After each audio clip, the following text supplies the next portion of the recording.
Yo, dude. What's up? Merry Christmas? Bah humbug. Too soon? Yeah, it's still November. It's not even Thanksgiving. Ah, yeah. True. Well, cheerio, buddy. Cheerio, Miss Sophie. Hey.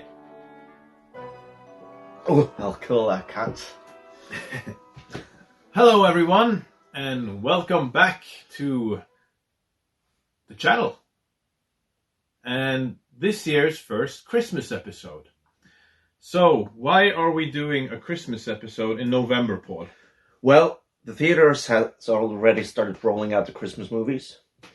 And we saw one of them. Probably this year's biggest Christmas movie. At least in Norway. Nah, I don't think it's not even the biggest in Norway, but I think it's a movie that will go under the radar and become a cult classic later on. So that's why we are making this video, to make people go and watch it. Yeah. And what movie are we talking about? It's a Norwegian-Finnish production called There's Something in the Barn. There's Something in the Barn. Mm-hmm. And just before this is horror, Christmas, comedy, fantasy, family adventure. Yeah. Kinda. Mm. Yeah. How would you describe this? Like, it's kinda... Home Alone meets Gremlins in cold Norway. Yeah. Yeah. Okay, so let's just... the director of the movie was... Magnus Martins. Yeah, not a familiar name for me. Me neither. A couple of TV shows here and there. Yeah. Yeah, and the biggest star of the movie is probably the American actor Martin Starr from Silicon Valley. Mm. He was the dad in the movie. Yeah. But the main star of the movie is a young boy. Lucas was his name in the movie. And Townsbanner. Yeah. And we had a couple of Norwegian actors that you were familiar with. Yeah, Kalle from Raske Menn. Mm-hmm. Henriette Stenstrup, who plays the mother in Netflix's Ragnarok. Oh, I haven't seen that one. That's a okay, cheesy fun. And Eldar Vågan from Vaselina Spillerpuggers. Mm-hmm. Mm-hmm. And we had also like a Norwegian-ish, the mother, she was kind of Norwegian too, or Norwegian American, or Ukrainian Norwegian or something. Yeah. Amrita Acharya as Carol, and we had Zoe Winter Hansen as the sister, Nova. Mm-hmm. So that is the cast of the movie. Now let's talk about what this movie is about. Well, it starts off with you have this old guy who's trying to burn down his barn. Why would he do that? For some strange reason. We don't know. But at least there's something he's trying to get rid of. Mm-hmm. And but he ends up getting killed himself instead. Spoiler! Yeah, but... Intro spoiler. It's a typical trope where you have this, like... murder in the beginning, like the opening murder scene. Yeah. Classic horror trope. And then we have the next scene is the family moving to Norway. Because this is his... this was the grandfather. They inherited the barn and the or at property. least his relative. Oh, yeah. Or something. Mm-hmm. Yeah, so the American family moves to Norway, and nothing bad ever happens in Norway. No. Quiet and... Yeah. So, this is how the movie starts. Mm-hmm. And it's... I don't want to spend the video talking about every plot point, so we're not going to say, well, this is kind of how it starts. They come and they have this house and a barn, and strange things start to happen. Yeah. In the beginning, it starts off like this kind of family-ish movie. You have, like, American culture clash with Norwegian culture, so there's they're poking fun of both Norwegian and American cultures or stereotypes. And that was pretty cool. So I think if you are Norwegian and watching this, you're gonna get a couple of laughs. You're gonna recognize very typical Norwegian Yeah, things. like Norwegians are they aren't social until they get alcohol in their system. Yeah, and like it was kind of making fun of just the differences. Like they're like, police. Don't you have a gun? Don't you have a gun? Like, no, gun. This is Norway. We don't go around and shoot each other in the face. Yeah, there was a couple of things like that was really funny. Yeah, so the whole thing is there's something in the barn, obviously, and spoilers. It's a fjøsnisse. Yeah. So, but fjøsnisser, they're nice, aren't they? Yeah, well, there are certain rules, just like the Gremlins. Just like the Gremlins. They don't like bright lights or artificial light. Mm-hmm. They don't loud noises. And you're not supposed to feed them after midnight. No, wait, that's the other one. That's the other one. No, but you're supposed to be nice. kind to them. Mm. And if you're kind to them, you feed them, they will help out in the on the farm. Yeah. And if you should somehow end up messing it up, you could always make a peace offering by making them porridge on Christmas Eve. Yeah, so that's basically the rules. Not more complicated than that. Yeah. And like most American movies, they fuck up big time. There are F-bombs in the movie. Mm. Like, okay, in Norway it was rated to 12 years, and this movie's not out. Would you bring a 12-year-old to watch it? I would bring me as a 12-year-old to watch it. True. But it's very it's kind of like Gremlins when Gremlins came out and people took their kids to see the movie and the kids were horrified. Gremlins was the first PG-13 movie. Yeah. They were the ones who started it. They wanted to make a horror movie for everyone. Yeah. Yeah. And Gremlins gets it partly right. Yeah. And this movie pushes that just a tiny bit further. Like, it's more violent and gory than Gremlins. Yeah. But a lot of the violence is also a little bit silly and over the top, so it's a bit comedic. Yeah, but for the American audience, I think if you have like a PG-13 rating, you're allowed to have one F-bomb. Mm-hmm.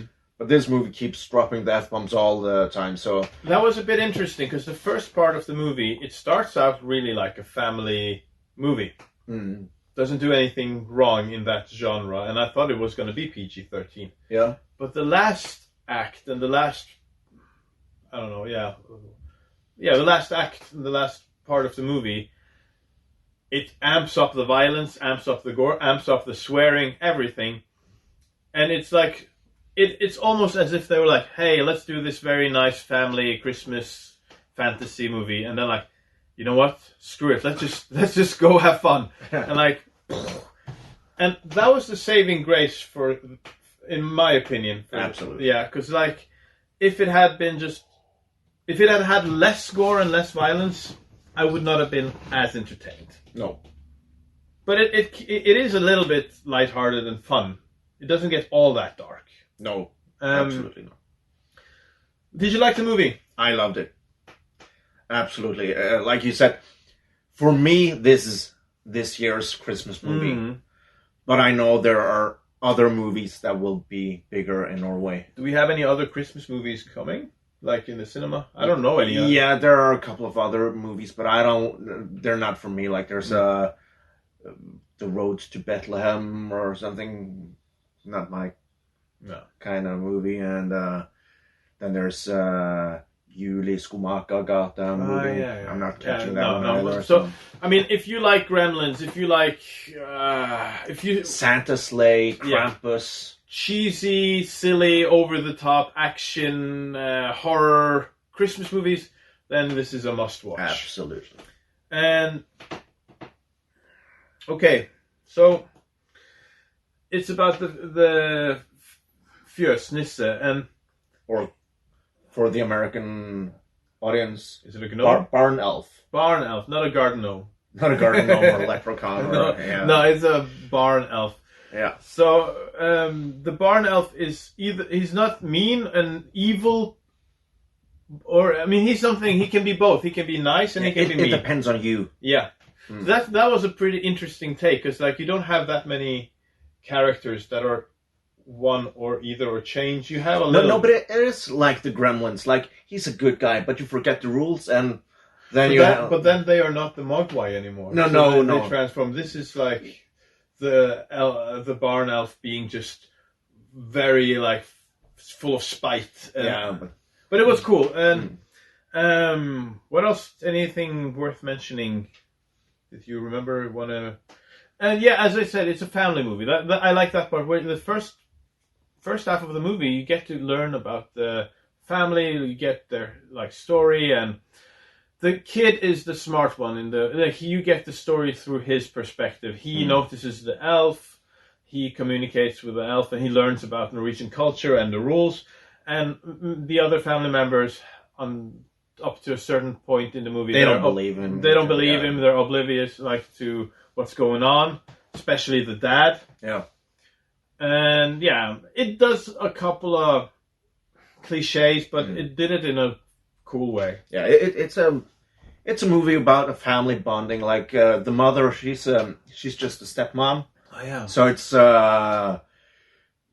it's a movie. It's difficult for them, and on top of that, they have to move to a different continent. And that's difficult for the kids, especially the daughter, who's a bit older than Lucas, because she's leaving all her friends, and so it does the whole story and. It does the family thing pretty well. You get to know the characters before things go bad. So you actually care about what's going on. And I like that. Well, does the movie follow last year's Christmas movie rules? The ones we established. Yeah, is it a Christmas movie? Is it a Christmas movie? Well, there's Santas, there's snow, there's Christmas music. Lights, Christmas ornaments. Yes. Yeah. Let's talk about now. I mean, as we said, we're not going to talk too much about the story, but the atmosphere, what you said, the music, the lights and ornaments. Did it do that well? Oh yeah, like the musical score. Like if you listen carefully and you're Norwegian, there's a really good twist on a popular Christmas song that you will recognize if you just. Sharpen your ears. Absolutely. And they play it several times. Yeah. It's definitely a Christmas movie. There's no doubt about it. You have, you don't have Santa, but you have elves. You have Santa statues. Yeah, and there's Christmas ornaments, and there's... and it is Christmas. And you have Nisse, Yeah. So... Like, barn elves were... the real Santas before Coca-Cola made the jolly fat guy from America. Yeah. So they're not Santa's helpers. No. No. And okay, but yeah. So these are even more true to Christmas than Santa Claus. Do you think this is going to be a classic, like in the same aspect, same regard as Gremlins or? Any of the old... Yeah, over time. Like, you saw both Santa Sleigh and Krampus, both movies that they kind of fell under the radar. And you have Rare Exports, which is always... It's in the same category, but it's more of a bigger production than Rare Exports, and also Santa Sleigh is maybe not as... This felt like a more proper cinematic experience. I like the special effects, like the elves, they looked really good. Like they didn't fall for the CGI crap. Yeah, which is kind of a thing that puts down Krampus for me. But Krampus has a lot of good practical effects. Yeah, I love Krampus. Yeah, it's a good movie, but I think it's a movie that will grow over time. Yeah. So it's a future cult classic. I think so too. And if you like Gremlins, if you like Krampus, if you like Rare Exports, then definitely go watch this one. I will say, I think you liked it a little bit more than I did. I liked it, but I went into this remembering last year's Christmas movie, Violent Night. Yeah. And it doesn't have the same amount of violence, and it's a little bit more PG rated. So, I would say it's going to be a movie people are going to take note of, like start watching with more years to come. Like more people are going to be talking about this movie for sure. But I don't think it's going to be all the way up there as Gremlins and Violent Night. I mean, Violent Night is just I'm pretty sure that's going to be like a classic in some years from now. But we'll see. So rating. How many Christmas trees? How many Christmas trees? Okay, so we usually go by the 10s. Yeah, right? The 10 system is nice. I would give it a solid 7. I would give it a 6 out of 7. 6 out of 10. 6 out of 10. 6 out of 7 is a different score. But that's way better. That's way better. 6 out of 10. Yeah. Okay. Anything else? Any final words? Any thoughts? No. Go watch it. Go watch it. Have you seen it? Comment below. What did you think? Yeah. All right. Take care, guys. That's it for this episode. Yeah. And we're going to do more Christmas episodes throughout December. So stay tuned. All right. Thanks for joining me, buddy boy. Cheers. Cheers.